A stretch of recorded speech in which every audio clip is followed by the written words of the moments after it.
നമുക്ക് ഉരുളക്കിഴങ്ങ് കൊണ്ടുള്ള ഇസ്റ്റു എങ്ങനെ തയ്യാറാക്കാൻ നോക്കാം. അതിനായിട്ട് ഒരു നാളികേരത്തിൻ്റെ പാല് പിഴിഞ്ഞ് രണ്ടാം പാലിൽ 2 ഉരുളക്കിഴങ്ങ് നന്നായി വേവിച്ചെടുക്കുക. നന്നായി വെന്തതിന് ശേഷം കുറുകി വരുമ്പോൾ നന്നായി അതിൽ വെള്ളമൊക്കെ വറ്റിയതിന് ശേഷം നമുക്ക് കുറച്ച് ഒരു സബോളയുടെ പകുതി ചെറുതായി അരിഞ്ഞ് അതിലേക്ക് ചേർത്ത് നന്നായി ഇളക്കുക. നന്നായി ഇളക്കിയതിന് ശേഷം അതിലേക്ക് ഒരു 3 പച്ചമുളകും കുറച്ച് ഇഞ്ചിയും അതുപോലെ തന്നെ ചെറുതാക്കി അരിഞ്ഞ് ഇഞ്ചിയും ചേർത്ത് നന്നായി ഇളക്കുക. നമ്മുടെ സ്പൂണ് കൊണ്ട് തന്നെ ഈ വെന്ത ഉരുളക്കിഴങ്ങിനെ നല്ലപോലെ ഉടച്ചെടുക്കുക കേട്ടോ.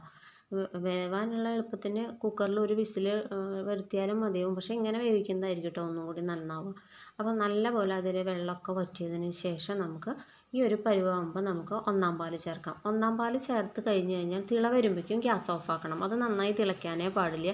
ഈ ഒരു കുറുകിയ ഒരു പരുവാകുമ്പോൾ ഗ്യാസ് ഓഫാക്കുക. നല്ലപോലെ വെള്ളം വറ്റാനേ പാടില്ല കേട്ടോ. നമ്മൾ ഗ്യാസ് ഓഫാക്കിയതിന് ശേഷം ഒന്നും കൂടിയും കുറുകും. അപ്പോൾ ഈ ഒരു പരുവാകുമ്പോൾ കുറച്ച് കറിവേപ്പിലയും അതുപോലെ തന്നെ പച്ച വെളിച്ചെണ്ണയും ഒഴിച്ച് വാങ്ങാവുന്നതാണ്. കുട്ടികൾക്കൊക്കെ വളരെ ഇഷ്ടപ്പെടും. അധികം എരിവില്ലാത്തത് കൊണ്ട് തന്നെ. അപ്പോൾ ഒന്ന് ഉണ്ടാക്കി നോക്കൂ. Okay, by.